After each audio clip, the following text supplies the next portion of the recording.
Ne-am reîntâlnit, dragii mei, la o nouă ediție a emisiunii Previziuni Astrologice. De data aceasta, bineînțeles, previziuni astrologice pentru luna iunie. Ca întotdeauna, invitat cel care ne va spune aproape cu exactitate, că nimic nu este exact pe lumea asta și nici măcar în univers, ce se va întâmpla în perioada următoare, care este mersul planetelor și influența asupra noastră, bineînțeles, domnul profesor Firicel Cernău. Bună ziua, domnule profesor! Să rămâne, bine v-am regăsit! Acum mă gândeam așa și am luat de pe eastrolog.ro un rezumat foarte, foarte scurt al lunii mai. Mi-aduc aminte că în emisiunea trecută spuneam luna aprilie a fost foarte agitată și mi-a spus luna mai va fi și mai agitată. S-a dovedit că așa este, mai ales că la un moment dat a intrat și Mercur retrograd. Deci clar am simțit cu toții lucrul ăsta. Mi-aduc aminte că citisem un articol în presa de specialitate, bursa a scăzut cu 23%. Destul de mult. Destul de mult, da. Acum are și Mercur, influența lui Mercur retrograd, dar probabil mai sunt și altele. În Curtea de Conturi, tocmai a României, tocmai a dat vestea că România riscă să intre în insolvență pentru că s-au făcut foarte multe împrumuturi și investiții mai deloc. Deci, din punct de vedere financiar, stăm prost, nu știu cât și până când, dar să vedem cum va fi luna iunie. Cum să spun, am observat tot în acel studiu pe care l-am făcut cu brokerii, am observat că orice fel de criză ar fi, la un moment dat își revine când este Venus retrograd.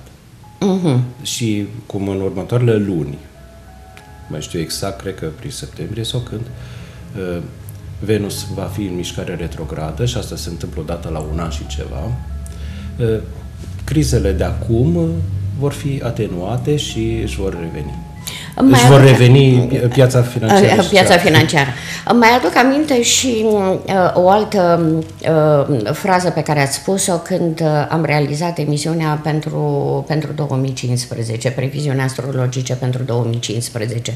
Și spuneați, printre altele, că de la jumătatea anului încolo, cei care au avut proiecte, cei care au muncit, cei care s-au străduit, cei care au luptat, vor culege roadele, dar în același timp, tot prin august-septembrie, cam așa spuneați, că din punct de vedere al dosariadei, apropo de ceea ce se întâmplă la noi în România, lucrurile vor fi mult mai bine puse la punct, mult mai așezate. Și iată acum, apropo de suspiciuni rezonabile, că nu se mai fac nici ridicări de pe stradă, nici cu cătușe, nici pe baza suspiciunilor rezonabile, de data aceasta pe baza unor dovezi. Deci lucrurile văd că se mișcă după influența astrelor. Mă refeream la reintrarea planetei Saturn în Scorpion. Asta se va întâmpla chiar în această lună, în 15 iunie.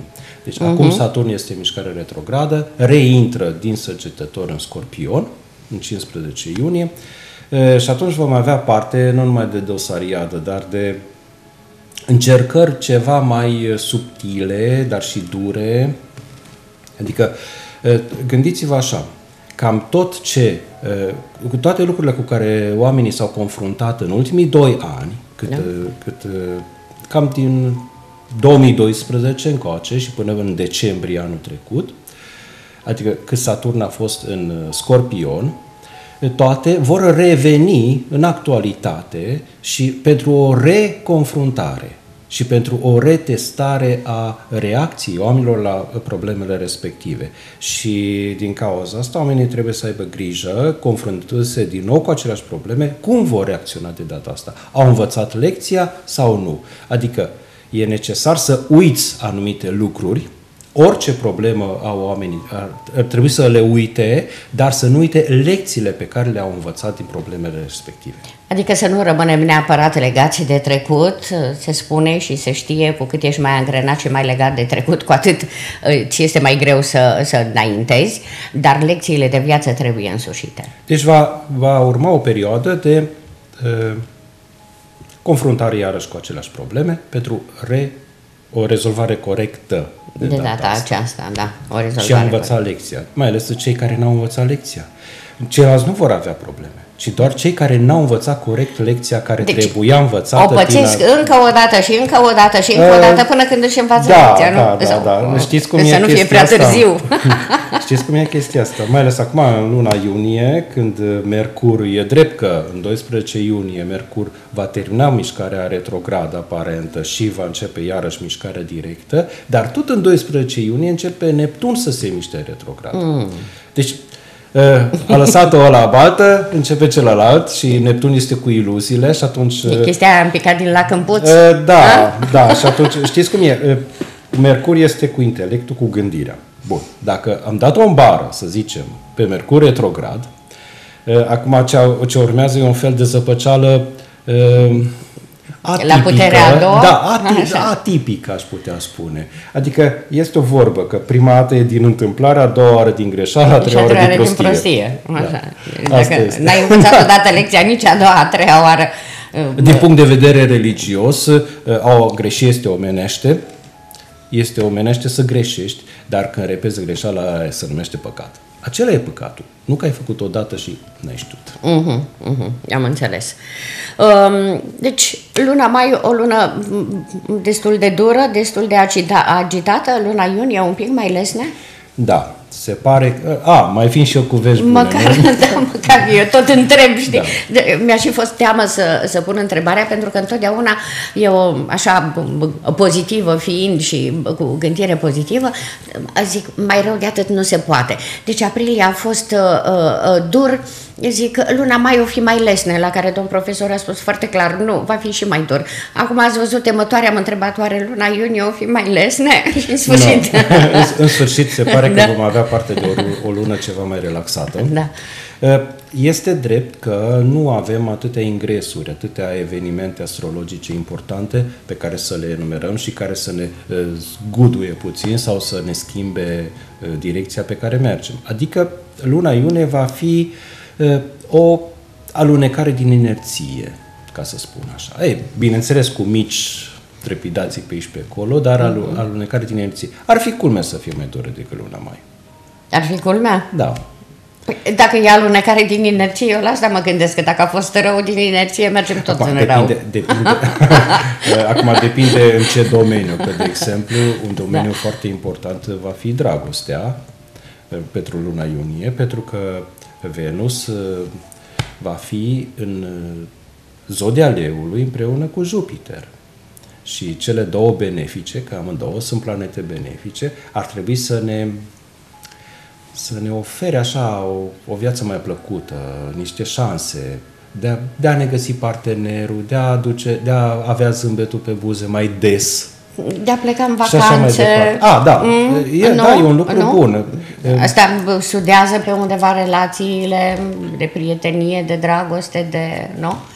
Da. Sau oferă șansa de a-ți găsi partener. Amândouă. Da, toate. Bun. Și atunci, haideți să... Deja am început să punctăm. Am început, iunie. Da, caracterizarea generală. Ce să spun, mă uit pe diagramele mele și pe toate astea. S-ar zice că, cum spuneam, Venus intră în semnul Leului și abia se instalează pe acolo, nu? Și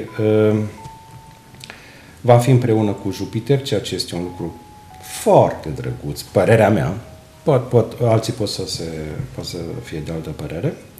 Și mai ales acest Venus va trasa un trigon planetei Saturn, care încă mai este în Săgetător, cel puțin la începutul lunii, nu? Și trigonul este un aspect benefic și atunci ar fi ceva de genul, cum spuneau cei de la Beatles, all you need is love. Adică tot ce ai nevoie este dragostea și așa. Sau adică love is in the air.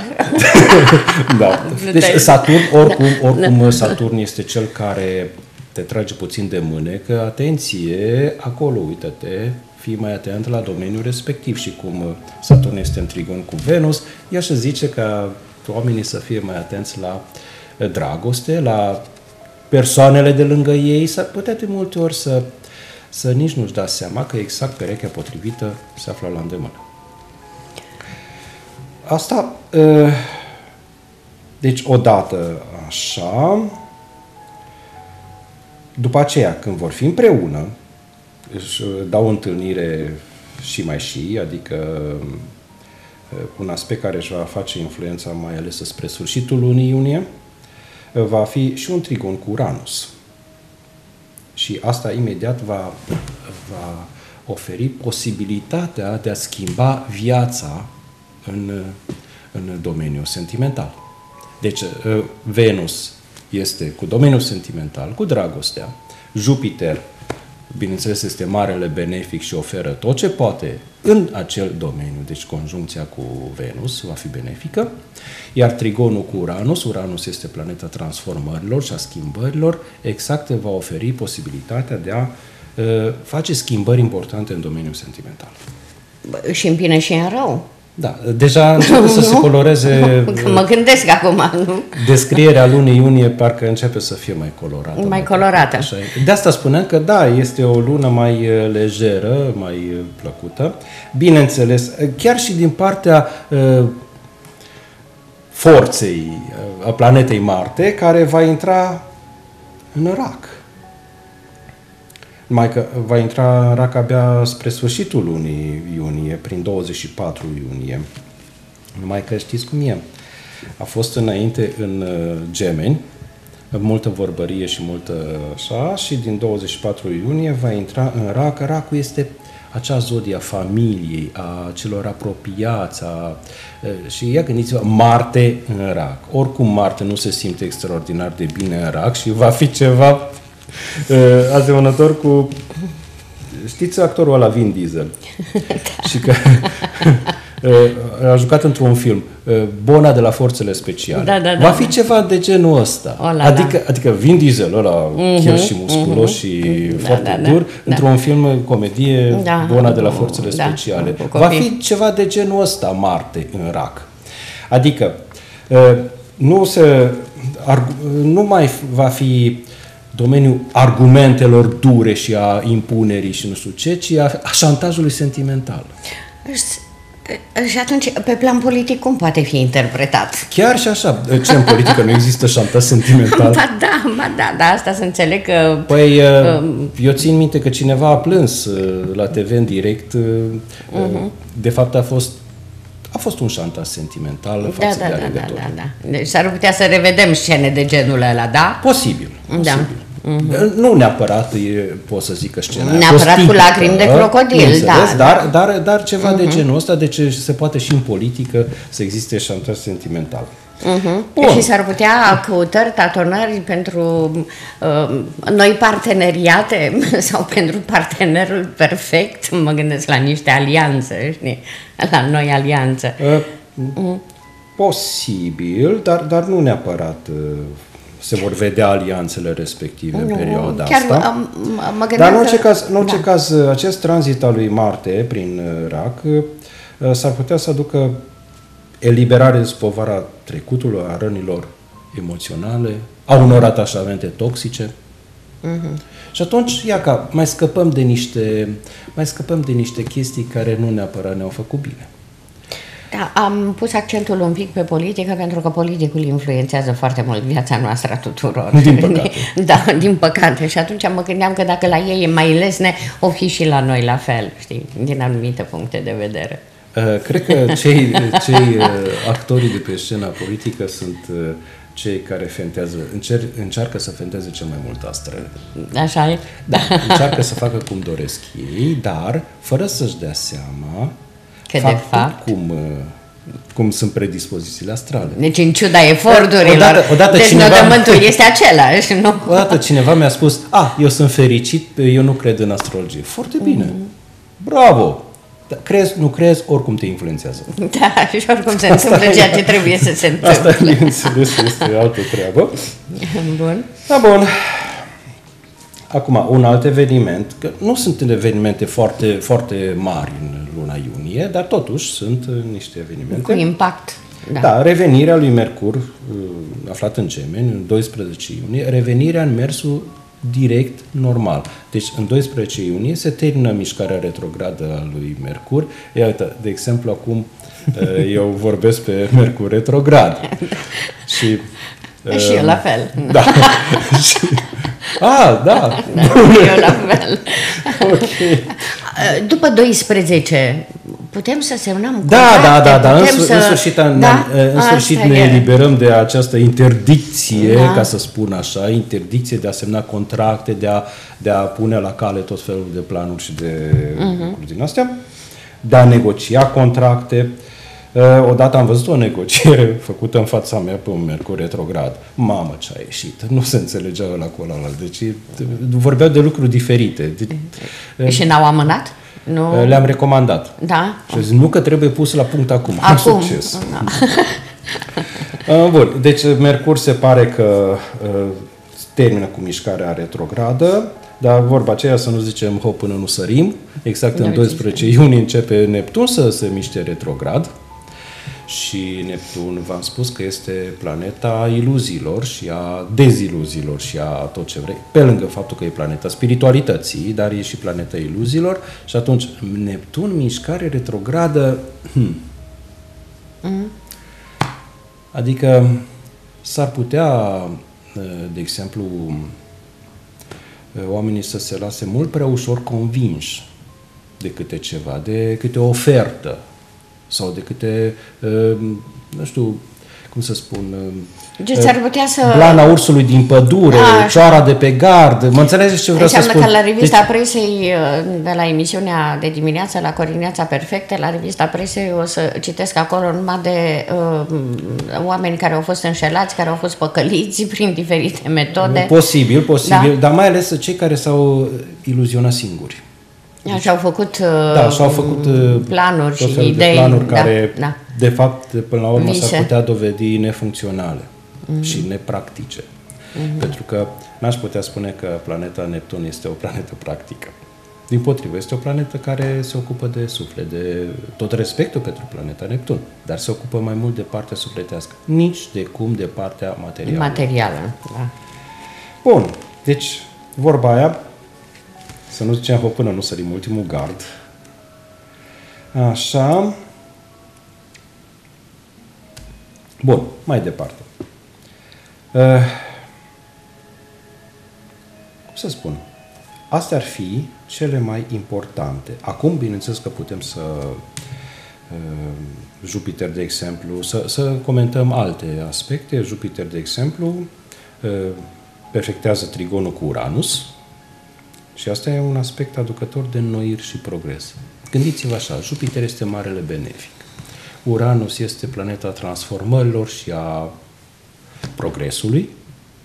Și atunci, bineînțeles, am putea primi un impuls de mai bine, de transformare în mai bine. Nu numai în dragoste, cum am spus la începutul emisiunii, ci cam în toate domeniile.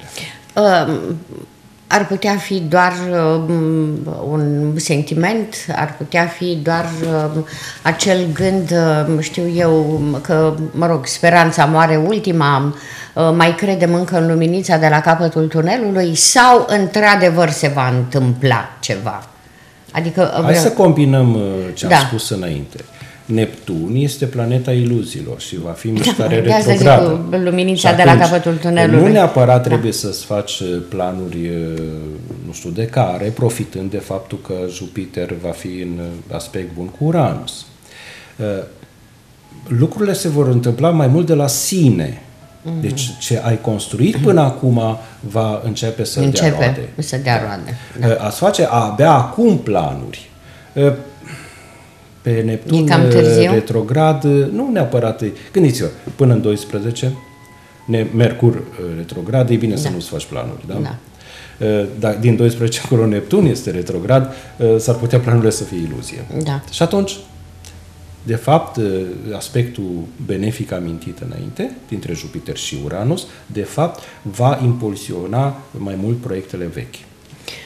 Deci cine e harnic și muncește, are tot ce vrea. Chestia aia cu făți iarna, car și varasanie. Și varasanie, da. Deci cine a început să muncească, de fapt a început, cine a muncit tot timpul, are șanse să și culeagă roade. Cine nu mai așteaptă.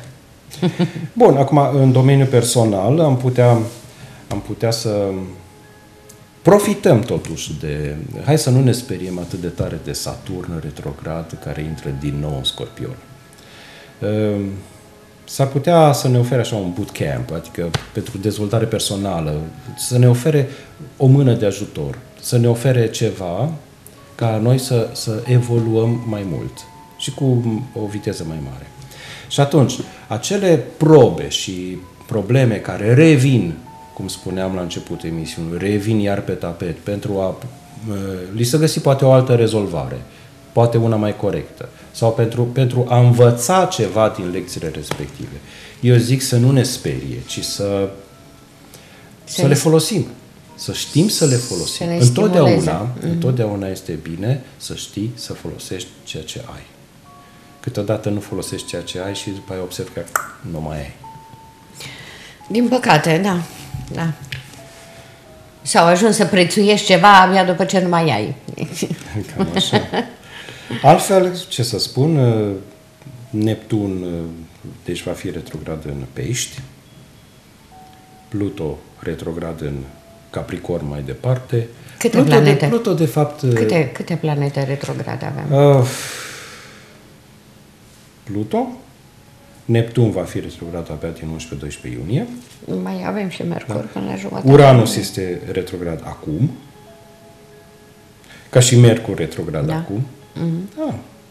Avem ceva. Dar ideea este că nu trebuie să ne sperie aceste planete retrograde. Suntem preveniți oricum, nu? De exemplu, mulți în astrograma personală, în harta natală, au multe planete retrograde, alții puține sau deloc. Și, spre exemplu, dar totul depinde cum privești. De exemplu, astrograma mea. Deci harta mea natală, dacă ar vedea un astrolog negativist, s-ar uita la mine mirat că mai trăiesc. Da, trăiesc. Și încă bine, mersi. Bine. Da. Pur și simplu, eu nu am niciun aspect tensionat în harta natală. Aspect benefic în harta natală. Mă refer la trigon și sextil. Nici măcar un aspect. Toate sunt numai quadraturi, opoziții, conjuncții din plin. E drept, da, conjuncțiile pot fi văzute bine sau rău. Deci, v-am spus, cu un astrolog negativist s-ar mira că eu mai trăiesc. Dar eu nu le numesc aspecte tensionate sau aspecte negative, ci aspecte dinamice, în sensul că te pun la muncă. La muncă. Și vorba aia, soluții. Da, și vorba aceea, când mă uit la harta mea, îmi dau seama că sunt pus la muncă, har Domnului cât în cape, că într-o vreme munceam cât un om cu 3 locuri de muncă. Am un CV pe 12 pagini, deci la viața mea am făcut foarte multe lucruri și n-am stat locul niciun pic. Și așa mă simt bine. De fapt, există și un remediu, nu? Da. Nu trebuie să mă tem de harta mea. Vai, gata, nu știu ce mi se întâmplă. Nu. Trebuie văzută întotdeauna partea plină a paharului. Și să nu uităm că astrele predispun și nu dispun, nu impun. Da. Da. Și atunci, văzut așa, orice aspect negativ, trebuie să luăm partea bună sa. Deci orice lucru, și pozitiv și negativ, are o parte bună și o parte mai puțin bună. Problema este că cele pozitive au partea pozitivă mai mare, dar totuși există și acolo o mică parte negativă și invers. Deci, eu, din punctul meu de vedere, ca un muritor de rând, ca un om obișnuit, eu apreciez faptul că sunt prevenită. Și de bine și de rău. Iar faptul că, știți cum în sănătate se spune că prevenția este mama sănătății, da? Atâta timp cât ești prevenit că s-ar putea să ai o perioadă mai puțin benefică, o perioadă în care s-ar putea să te confrunți cu anumite probleme, da? Atunci automat îți iei și măsurile de siguranță, cum s-ar spune, adică te stimulezi, te ambiționezi ca să depășești momentul. Adică un om informat este... Exact. Puternic, sigur că da. Deci atâta timp cât ești prevenit că s-ar putea să-ți fie bine sau s-ar putea să-ți fie rău, nu poate să fie decât un câștig pentru noi. Mulți își spun că atunci când ai o problemă, să o negi. să nu o recunosc, să o negi, să nu știu ce, ca și cum nu ai avea problemă. Da, simpla negare a problemei nu înseamnă rezolvarea ei. E clar că nu. Dar nici să te temi de rezolvarea respectivă. Orice lucru trebuie rezolvat. Păi gândiți-vă. Vă dau un exemplu. Cancerul. Da? Păi, lumea se teme de cancer, nu? Dar culmea este, cancerul se rezolvă prin bună dispoziție, prin încredere, sigur. Și așa mai departe. Da. Prin viziune pozitivă, sigur, așa se rezolvă cancerul. Ori omul se sperie de cancer, ca și cum ar fi baubau. Se lasă doborât. Da. Și exact face ce nu trebuie. Da, domnule profesor, numai că aici este... cum să spun, e vorba și de foarte multă voință și multă putere.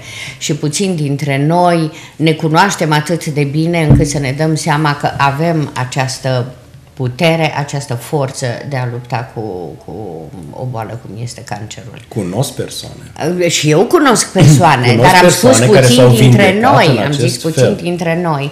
Este foarte important, într-adevăr, să conștientizezi că ești o forță, că poți. Foarte greu pentru unii dintre noi. Dar eu zic că încet, încet vor conștientiza tot mai mulți acest lucru. Este, cum să spun, să înțeleagă bine telespectatorii un lucru. Nu discutăm, n-am adus vorbă despre cancer, pentru că soarele va intra în luna iunie în zodia racului, în cancer. La cancer, da. Nu au treabă una cu alta. Deci cancerul a fost dat ca exemplu pentru a vedea partea plină a paharului. Exact. Deci, ce să spun? Ca o concluzie asupra lunii iunie, s-ar putea, Doamne ajută, s-ar putea să fie o lună ceva mai liniștită. Chiar avem nevoie, pentru că urmează concediile, urmează o vara, care sperăm să fie frumoasă, așa, și nici nu vine să cred că am ajuns deja la jumătatea anului. Dumnezeule, când a trecut timpul? Serios? Da, unii spun că timpul se comprimă. Da. Nu știu dacă timpul se comprimă. N-aș pedala foarte tare pe chestia asta. Era un raport, l-am citit și eu pe internet, al celor de la Pentagon, care acum vreo 7-8 ani spuneau că timpul s-a comprimat și ziua numai... adică cele 24 de ore, de fapt sunt vreo 16 ore. Asta pe de o parte au măsurat ei. Pe de altă parte am zis că noi suntem atât de ocupați și luptăm atât de mult pentru binele nostru, pentru bunăstarea noastră, pentru o bucățică de pâine, pentru copiii noștri, pentru tot, spre deosebire de ce se întâmpla acum 25 de ani, încât chiar nu ne mai ajunge timpul. Oricum, timpul este relativ, nu este o constantă absolută cum se crede. Și mai există și timpul real și timpul, cum îmi scapă termenul, timpul pe care îl simți. Adică de cel trăit, efectiv. Apropo, cel mai bun exemplu ar fi chestia aceea cu 1 minut depinde pe ce parte a ușii toaletei ești. Deci, pentru cel din afară se pare că timpul se comprimă foarte tare. Da, 1 minut e o secundă. Da. Și atunci probabil este această impresie că timpul se comprimă, pentru că trăim vremuri în mare viteză. În mare viteză, da. Uitați-vă și la știință ce mult a progresat logaritmic. Nici nu știu unde o să se ajungă.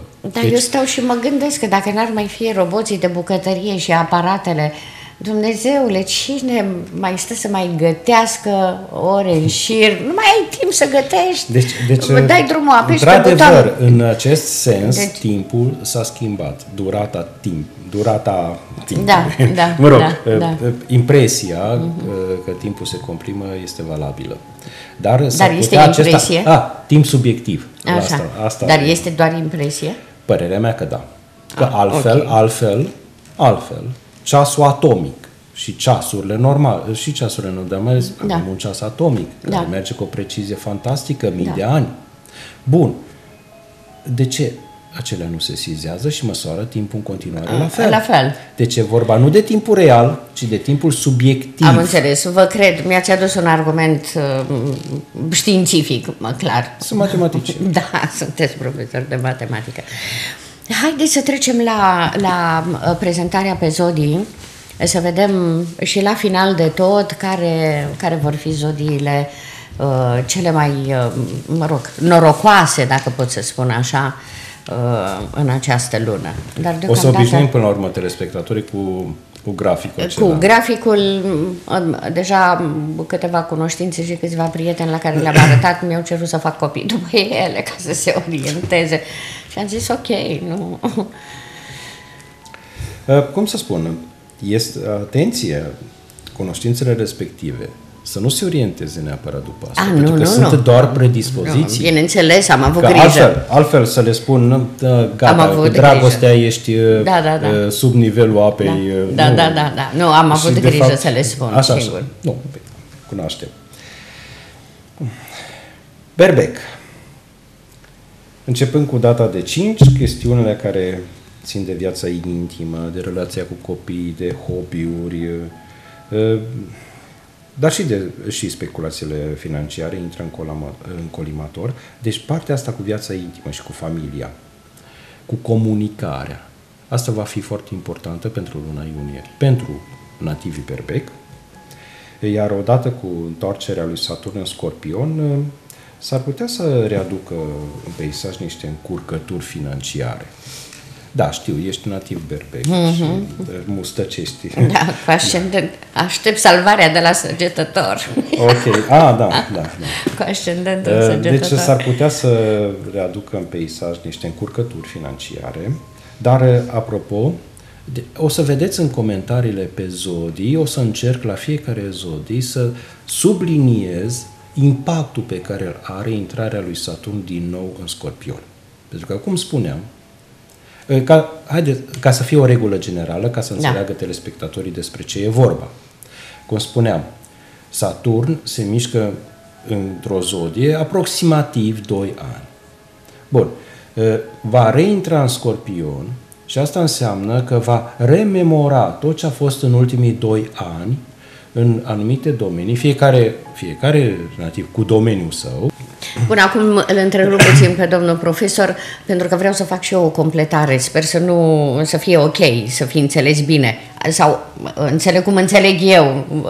Dumneavoastră aveți stilul dumneavoastră, eu am stilul meu. E ca și cum Saturn îți dă posibilitatea sau îți dă șansa să mai repari sau să mai dregi câte ceva din prostiile și din greșelile pe care le-ai făcut. Da, ceva de genul ăsta. Da? Mai ales problemele nerezolvate. Sau deloc, sau nerezolvate bine. Da, acelea s-ar putea să revină. Deci la fiecare zodie voi încerca să subliniez ce se întâmplă, ce impact are din 15 iunie întoarcerea lui Saturn în Scorpion. Okay? Deci, de exemplu, la Berbec poate readuce în peisaj încurcături financiare. Mai ales provocările, dar și provocările întâmpinate pe plan intim sau investițiile defectuoase de timp, energie și sentimente pe care le-a făcut cam din octombrie 2012 până în decembrie anul trecut. Deci cam atunci a fost Saturn în Scorpion, din octombrie 2012 până în decembrie anul trecut. Asta este perioada despre care vorbim.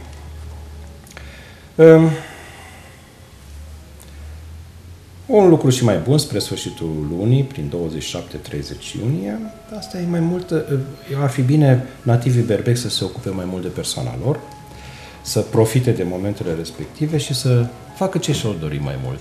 Adică liber la chestii pe care nu și le-ați îndeplinit dorințele. Da. Taur.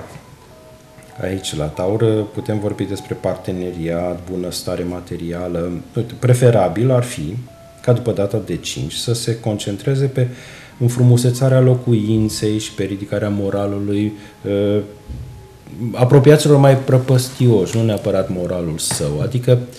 Adică să să aibă grijă și de ceilalți. Începând cu data de 15, când Saturn revine în Scorpion, se repun pe tapet provocări întâmpinate pe plan relațional, atât cu partenerul de viață, cel de afaceri, dar și în raport cu competiția din sfera socială și profesională. Așa încât să aibă grijă la competiție. Dar atenție, în activitatea lor, dacă li se vor cere bani împrumuți sau prieteni încearcă să-i convingă de fezabilitatea, a cărui proiect pe care l-au gândit ei, ar fi bine să refuze finanțarea, mai ales între 22 și 25 al lunii. Să găsească o scuză, da, să nu-și piardă nici prietenii. Da. Gemeni. Aici am putea vorbi despre sănătate, despre loc de muncă, profesii, dar și despre personalitate. Gândindu-ne că soarele, mai ales aproape toată luna, este în Gemeni, deci de personalitate putem vorbi. Din 5 iunie încolo s-ar putea să se transforme într-o veritabilă vedetă locală. Probabil că va fi mereu la curent cu tot ce se întâmplă sau chiar el va fi cel care dă ora exactă, ca să spun așa. Așa, din 15 încolo, dată cu retrogradarea lui Saturn în Scorpion, pot reveni în atenția gemenilor anumite probleme de sănătate. Deci să fie deci acolo sunt vulnerabili. Dar și deficiențe de colaborare cu colegii de muncă sau sarcini profesionale care i-au dat bătăi de cap începând din acel octombrie 2012. Vedeți asta? Rac. Aici am putea vorbi despre venituri, despre viața amoroasă. După data de 5, premisele sectorului financiar al nativilor RAC ar putea să arate cum nu se poate mai bine, evidendu-se oportunități de a-și supraalimenta veniturile. Din 15 iunie încolo, când Saturn se întoarce în Scorpion, s-ar putea să ia cu asalt gelozia și posesivitatea, mai ales datorită evenimentelor în urmă cu 2 ani. Deci, în ultimii 2 ani. Da. Ce bine că fac bani în prima parte, că în a doua parte, dacă le stă gândul la mai gata cu afacerile. Dar tot în perioada asta nu e exclus să alimenteze o iubire imposibilă, persistând într-o dragoste neîmpărtășită, în care a crezut mult prea mult și de care poate a crezut că a scăpat. Nu e așa ușor. Leu. Nativii Leu vor fi în această lună în centrul atenției. E vorba și de dragoste și de tot ce vrei. Deci în centrul atenției în toate domeniile. Exact în zodia Leului sunt cei 2 mari benefici. Cei 2 benefici, Jupiter și Venus, nu? Începând cu data de 5, ei vor reveni în centrul atenției, pe scenă, acolo unde le place. Să înțeleg că este cea mai bine. Vor fi în lumina reflectoarelor. Da, se pare că este cea mai favorizată zodie. Deci vor fi în lumina reflectoarelor, s-ar putea persoane de sex opus sau treaba lor să roiască în jurul lor și să flirteze, să aibă parte de flirt. Odată cu revenirea lui Saturn în Scorpion din 15 iunie, riscă să se dezgroape săcurea războiului între el și unii membri ai familiei. Opa.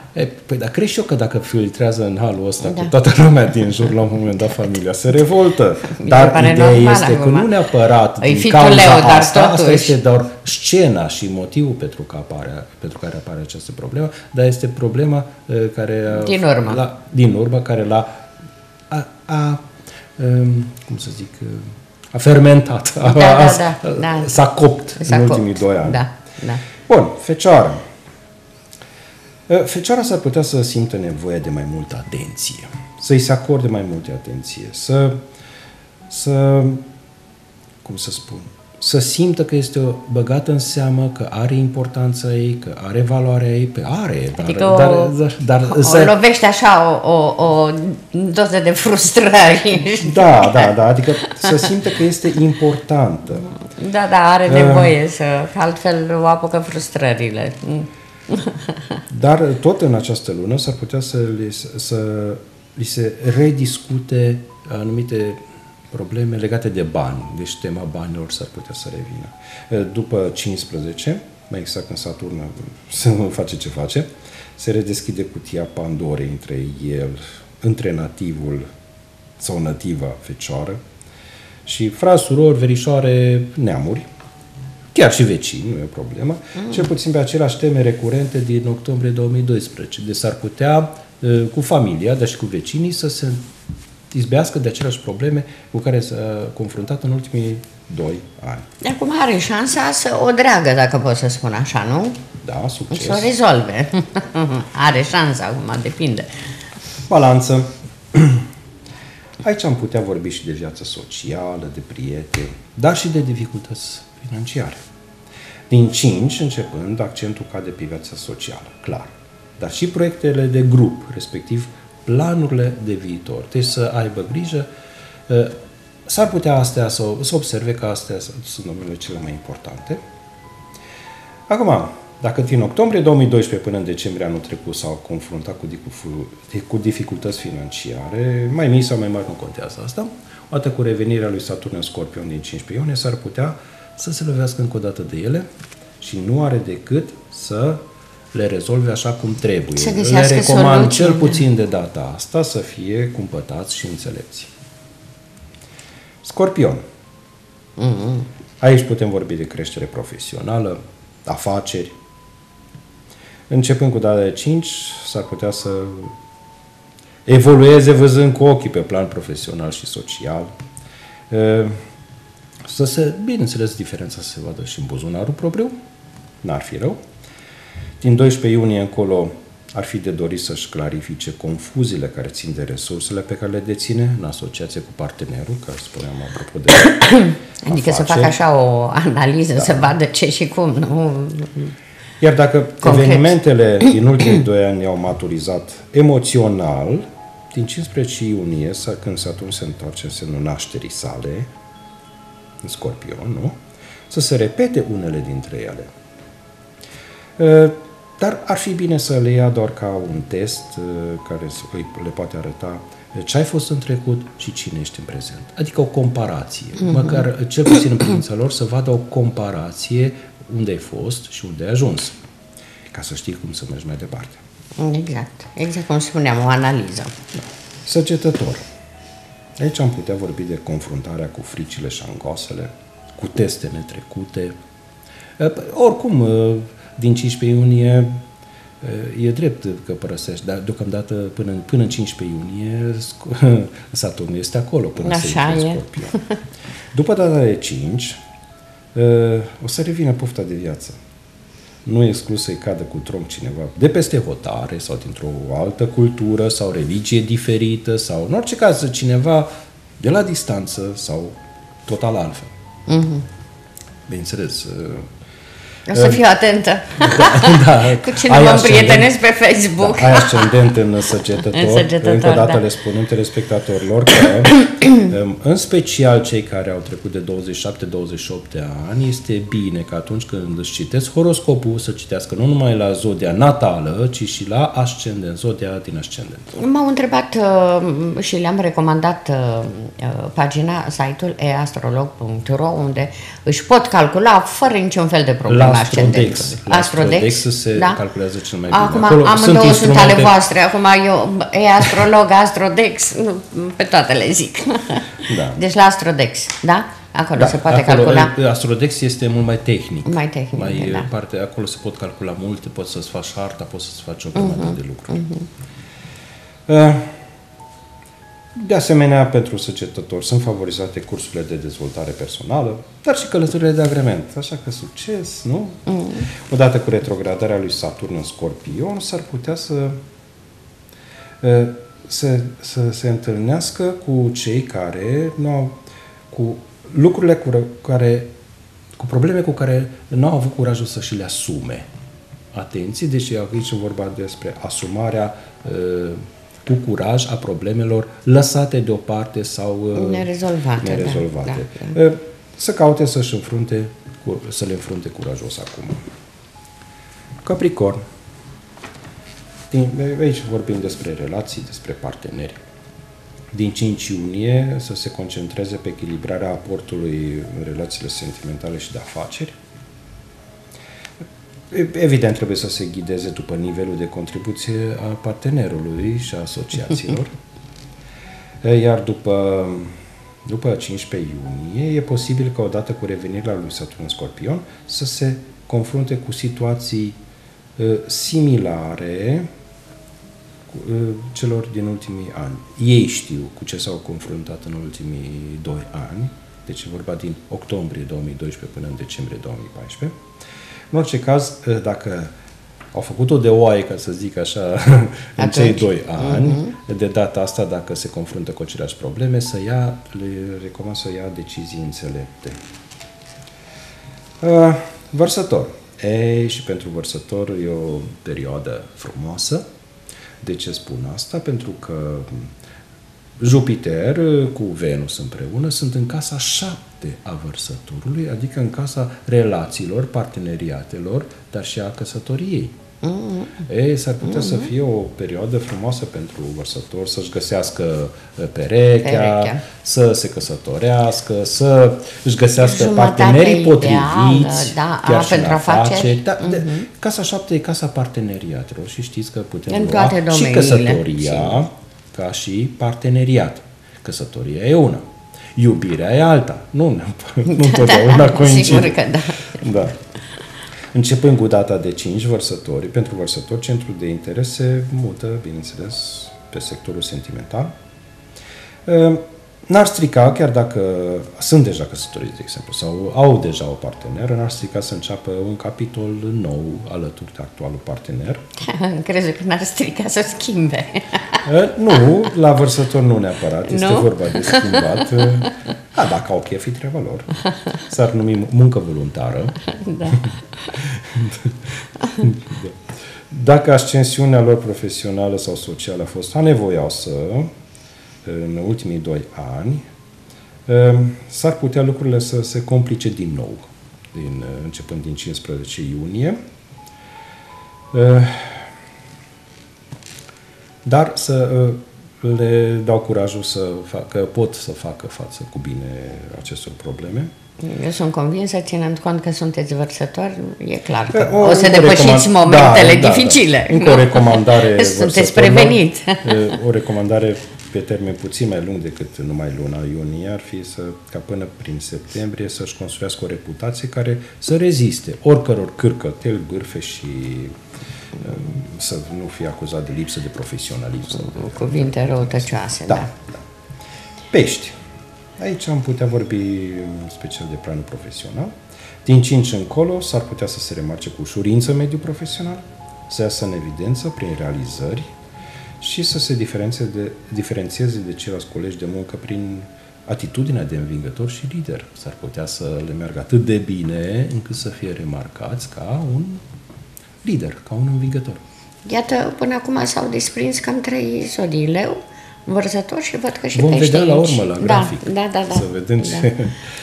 Evenimentele de mare impact emoțional care au avut loc în ultimii 2 ani, din 15 s-ar putea nativii pești să primească teste menite să verifice cât de temenic și-au asumat lecțiile de viață predate în acești 2-3 ani. Deci teste. Da. Cam astea au fost zodiile și acum graficul final, să vedem care dintre zodii sunt favorizate și în ce domeniu. Pe ecran, nu? Așa, și acum fiecare își vede, fiecare nativ își vede așa, ceea ce este cu albastru este sănătate și vitalitate, deci tot ce ține de personalitate și de stare fizică, deci, după aceea cu roșu arămiu la dragoste, cuplu, iar cu galben, bani, afaceri. Și atunci, hai să vedem ce note are fiecare. Deci notele... Am lăsat așa de la 4 la 10, că m-am obișnuit așa ca profesor. Așa. Că vreau să schimb, să pun chestia aia cu minus și cu plus, dar nu. Nu. Am reținut, 7 este normalitate. Da. 7 este normalitate. Ce este sub 7 nu înseamnă că merge rău, ci s-ar putea să se confrunte cu niște lucruri. Știe că acolo este de lucrat. Da, acolo este de lucrat. Și atunci să vedem. De exemplu, în sănătate, vitalitate, clar, pe primul loc sunt gemenii, Da. Gemeni. De ce? Pentru că majoritatea zilelor din luna iunie, soarele este acolo și Marte este aproape toată luna în zodia Gemenilor. Deci, când vorbim de sănătate și vitalitate, e clar că Gemenii sunt. După aia, pe următoarele locuri sunt Rac, Leu și Pești. Da, stau bine cu sănătatea și cu vitalitatea. Mai avem un minut, domnule profesor. Haideți să vedem. Leu și Vărsătorul se pare că sunt favorizații dragostei și a vieții sentimentale, iar în bani afaceri, Racul. Rac și ce ar mai fi după și Scorpionii. Da, în sfârșit, că Scorpionii luna trecută erau tare sub nivelul. Da, Scorpionii și Taurii. Aoleu, berbecii de data asta sunt destul de... Ei, lasă că merge bine în dragoste. Bun. Unde mai poate fi consultat acest grafic? Deocamdată aici. Doar în emisiunea noastră. Da, aici mă gândesc să-l pun pe astrodex.ro la horoscopul lunar. În partea de jos să pun și imaginea asta. Da. Probabil zilele următoare. Da. Cred că deja ar putea fi consultat. Da, sigur, sunt fericită că a fost ideea mea. Să rămână. Mulțumesc. Vă mulțumesc și eu pentru emisiunea de astăzi, previziuni astrologice pentru luna iunie. După cum ați văzut, o lună ceva mai lesne decât cele anterioare, dar oricum, atenție mare, avem multe de reparat, avem mult de muncit și, bineînțeles, astrele, după cum prea bine știți, doar predispun, nu impun. Vă mulțumesc, domnule profesor, vă mulțumesc și dumneavoastră. Să ne revedem cu bine luna viitoare.